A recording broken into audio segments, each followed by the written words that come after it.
Greetings, Math 111. Welcome to section 7.2. It's just getting better every time. Honestly, I love this chapter. I get all excited about it. So I am going to lecture over 7.2, and then I have a worksheet that is posted.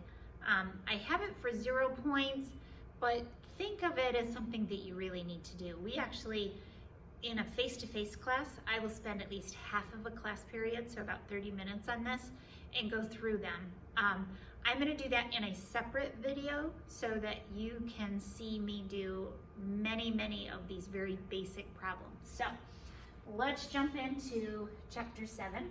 Oops, I got to turn my clicker on, don't I? So now we're going to talk about standard units and areas under the standard normal distribution. Okay, so the premise. We are going to talk about z-scores, which are normalized or standardized scores. So x is a raw variable, okay? Z is standardized. Think about a chart. So we're going to become good friends with our z-score chart. We'll introduce that today, and you need to have one of those either printed out. I encourage you to print one if you can. It'll just make it easier to refer to. They are posted on Canvas, and you should be able to find them easily. All right, so mu, so what's mu? Mu is the mean of the population. Sigma is the standard deviation of a population. We have something called a z-score, which is a normalized score or a standardized. Think of taking all the combinations of mu and sigma, right? So what would be mu for a hummingbird and sigma for a hummingbird versus mu for an elephant, sigma for an elephant, okay? Think of taking all those combinations of everything in the whole world and trying to put it on a chart. Well, you just couldn't. So we have something called the z-scores, which normalizes it or standardizes it, okay? So the standard word is pretty helpful there. So we're gonna convert z-scores also to raw data, so we'll go both ways. And we're going to talk about a graph. So normal distributions can vary in 2 ways. The mu can be anywhere on the x-axis, and the bell-shaped curve can be really tall and skinny, like that, or it could be something, let's see if my green is working very well, something more flat, like that.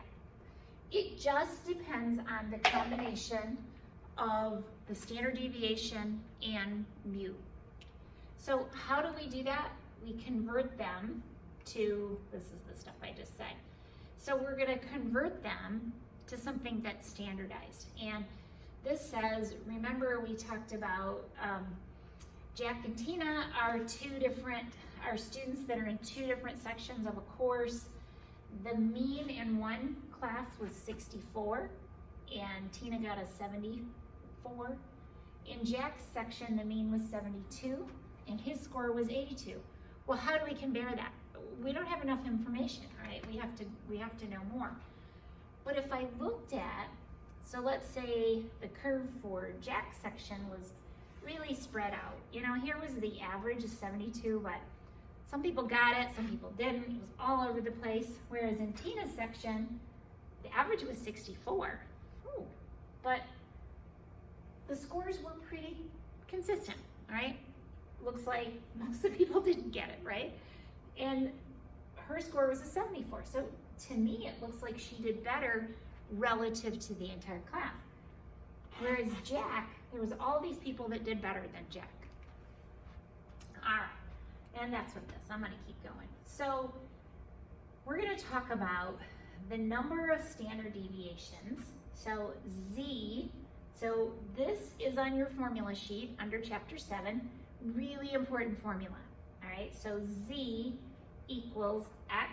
What is X? That's a raw score. That's how much did hummingbird number 1 weigh? How much did hummingbird number 2 weigh? How much did that elephant number 33 weigh? Okay. So X is a raw score minus mu, so it's the average of all, the population average of all the hummingbirds in, I don't know, Indiana maybe, divided by sigma, okay? That's the standard deviation, the population standard deviation. So this is a really important formula, okay? And most of all, just get comfortable with the formulas and with the variables so that when you look at something that says z equals x minus mu over sigma, it feels comfortable to you. Now, what if the value of x that I'm talking about happens to be the mean, right? So if, here, we'll just grab a number. So in Jack's section, what if we're talking about the person that actually got a 72 on the test? So it's 72 minus 72 over sigma. Well, that's going to be equal to 0, right? Because anything subtracted from itself is going to be 0. Just a little reminder, when is it 0? This is just a basic algebra thing. When is it 0 and when is it undefined? Well, undefined can't divide by 0. Just tell yourself, I cannot divide by 0. If you're looking for a snicker, a little giggle someday, and you have Siri, push Siri and say, can I divide, what is 5 divided by 0? And there's a funny little thing. Probably the Android equivalent is too, but you can't divide by 0, but you can have 0 in the numerator, right? And that's equal to 0. So let's just keep going. So when x, so again, the raw score, when it's equal to mu, then my z-score is 0. When my x is greater than mu, the z-score is going to be positive. When x is less than mu, z is going to be negative. So what does that look like? So if I have one of these nice little bell-shaped curves here, the normal distribution, here is mu, then I know that z equals 0. If I have some value up here where x is greater than mu, then z is going to be greater than 0. It's going to be positive. If my x, again, that's my raw score, is less than mu, then z is going to be less than 0, right? So just get really comfortable with the fact that right in the middle, z is 0. To the right, z is positive, and to the left, z is negative. All right, so a pizza parlor franchise specifies that the average or mean amount of cheese on a large pizza should be 8 ounces, and the standard deviation only 0.5. An inspector picks out a large pizza at random in one of the pizza parlors and finds that it's made with 6.9 ounces of cheese. Assume that the amount of cheese on a pizza follows a normal distribution. So how do we know it's normal? Stay tuned, we're going to talk more about that. But if you have a pretty big sample and it's something that's naturally occurring, it'll have a normal distribution. If the amount of cheese is below the mean by more than 3 standard deviation, the parlor will be in danger of losing its franchise.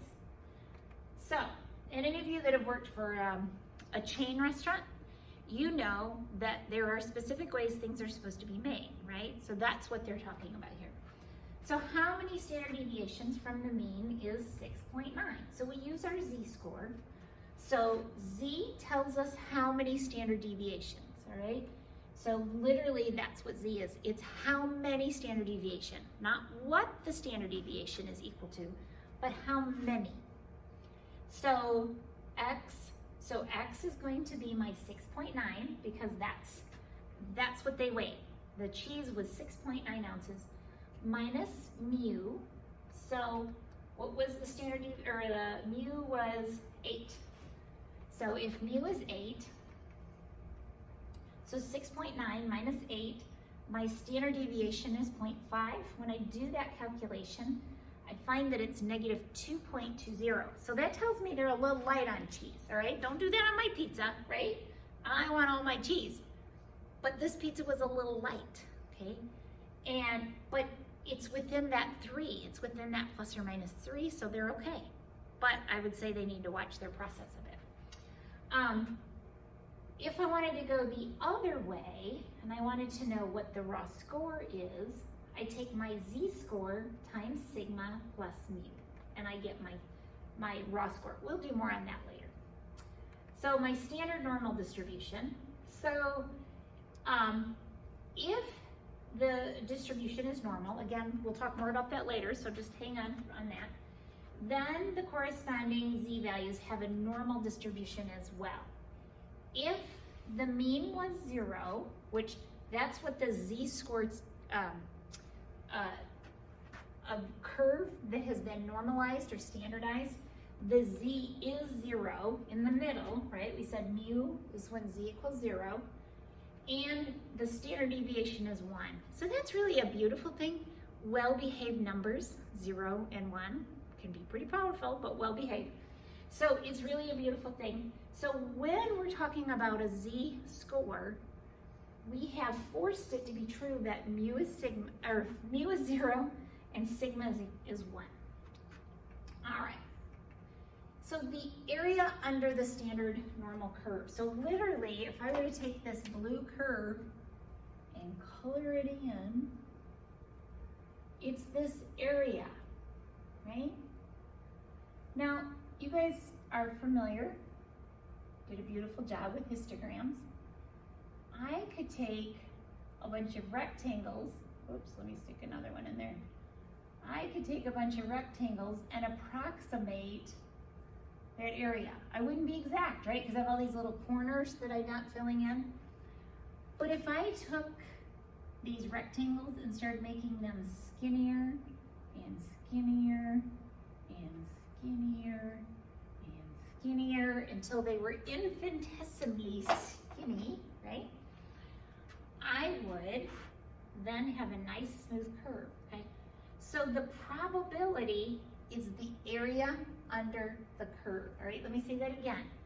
The probability of whatever this is the area under the curve. Now, we already learned that the total area under the curve is 1, okay? But we will have a portion of it and figure out how much that is. Now, the beautiful thing is we have a z-score chart, so the math is quite simple. It's nothing more complex than add, subtract, multiply, divide, and we can look at that. Okay, so we learned about this chart in 7.1, and we said that this was mu, so mu plus sigma is the same as this 1. Mu minus sigma is here, and that this center part, this blue part, is 68% of the area, all right? Then if we step out the next one, this area under the curve, so the green and the blue sections, is 95%. If I included the yellow, the green, the blue, the blue, the green, the yellow, that is 99.7. Because remember, there's always this little tail. Could be a great big, huge hummingbird, or a teeny tiny little hummingbird, little special one. But there's always a chance for a bigger one, always a chance for a smaller one, okay? That's why the Guinness World Book of Records exists, right? Okay, so if we're gonna use the table, which I'm just gonna show that to you real quick because this is one of those things that you need to have printed out. Here is one copy of the table, and what you'll notice is that it's the little blue tail over here. This is a left style table. So it's the area under the table to the left, okay? So that's the z-score table. Let's pop back over here. And not every book has a left style table, just depends on how they did their calculations. So this one happens to be a left style. That means we read everything to the left. Whatever this value is, we're reading everything to the left, okay? But we know that the sum of the areas of a sample space, so the area under the curve, is going to equal to 1. So we can always find either side, left or right, because we know the whole thing is 1, and we can just subtract. All right, and we know that it's symmetrical. There are ways to use Excel and something called Minitab. We don't have that. We do have some statistical software here, but Excel is really what you'll probably use in the work world. So if we wanted to find the area under the standard normal curve to the left of z equal to -1. So I would go, if I were to draw it, it looks like this. So here's my standard normal. In the middle is 0. Here's -1, right? Because that would be to the left of 0. And it's this blue area. under this curve. Now, if you had to do the hand calculations, that's a calculus problem, all right? But we have a chart. It's beautiful. It's our friend, so it's not a big deal. So then we go to our z-score chart, and on the z-score chart, and I'm going to pull up the other one so you can see the whole chart. Here are the whole number and the first decimal place, and then here's your second decimal place right here. So -1, the probability that z is less than -1 is this value right here, because it's -1.00. So 0.1587. So 15.87%. Let's look at our z-score chart. So the first side are the negative values. So here's -1.0. You have to scroll up. So these are z-scores on the outside of your chart. Down the left-hand side is your whole number and the first decimal. Across the top is the second decimal. And I know that's a little hard to see because it's scrolling off the board, but we'll do more of these later in the other video. All right. So that's how we read the z-score chart. So again, the probability, or the same as the area. Oops, I thought we had a picture. Oh, there it is. I just went too fast. This area is 0.1587, so 15.87% chance, which is also the area under the curve. Let's keep going. So what if I had a positive value, like 1.187, the area to the left? So obviously, I'm just gonna kind of take a guess here and say that's gonna be more than 50%, right? Because if this thing is symmetrical, then half is on this side and half is on that side. So from 0 to the left is 50%, from 0 to the right is 50%. So I can see that it's bigger than 50%, okay? One of my dreams of my math students is that you would be able to look at something and have an idea if your answer is right. I call it that gut feel. Like, so, you got 10%. Do you think that's 10%? No, it's gotta be bigger than 50%, right? So let's look at this and see, what was that number? 1.18. So 1.1, and these are the positive values, 1.18. So 0.8810. So that's 88.10%. So sure enough, let's look at that. Yeah, I could argue that's about 88% of that area filled in. That is the probability, all right? So we use the decimal when we talk about probabilities, but we can also use a percentage because a lot of times we're just more comfortable with percentages. Okay. So that was slide 28. We're now on slide 29. So for areas to the left of the z-value, you just read the table entry. What if it's something we want to know what's on the right-hand side? Well, we have to subtract from 1, okay? And it gives you an idea of another way to do that. I typically don't teach that in the classroom because students don't like two methods, but you're welcome to ask me if you can do it, and I'll probably tell you sure.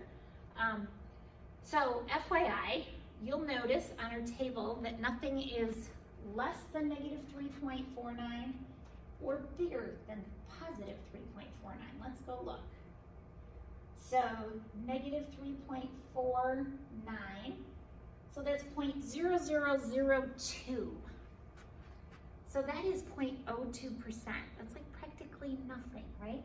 So we consider, for the sake of reality here, that anything bigger or less than -3.49 is just 0. Anything bigger than +3.49, so +3.49 would be way over here, 0.9998, so 99.98%. We just assume that that's 100%, okay? Just so for the sake of argument, shall we say. All right, so that's what that slide is taking. Now, what if I I want to find the area between 2's. So I want to find the area between z equal to 1 and z equal to 2.7.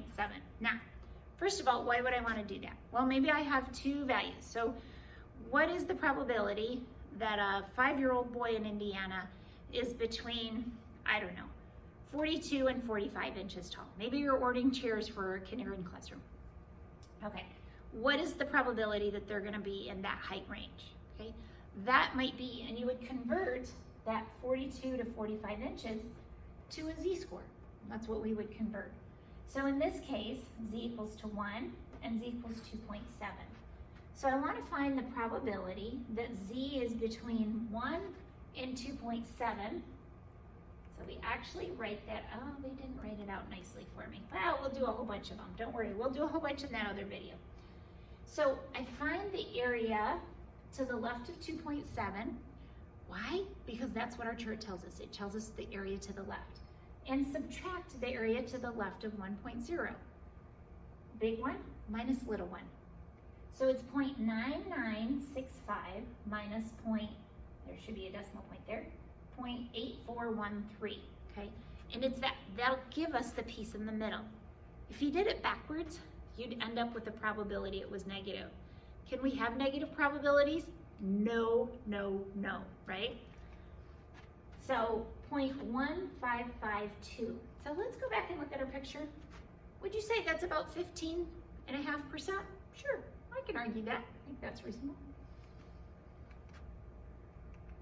Ta-da. So what if we want to find an area to the right? Okay, so I want to find to the right. But Professor Campo, you said that it's the area to the left. You're right, that's what our chart shows us. However, I know that this whole area is 1, so if I subtract off the yellow, I'll be left with the, I don't know, is that periwinkle? It's a lovely color. I think you have matched today. So I'm left with this little pretty blue purple color, okay? So I take 1 and I subtract off the piece that's to the left, all right? So when I subtract that off, I get 7.1736. Let's go back and look. Is that about 17.36%? Sure. It's less than half. It's probably less than a quarter, right? Because it looks like it's halfway in between, but this area is going to be much bigger than that area. So yeah, that's reasonable. All right. I am going to stop this video and then come back on and we'll do a bunch of these problems. Thanks, guys.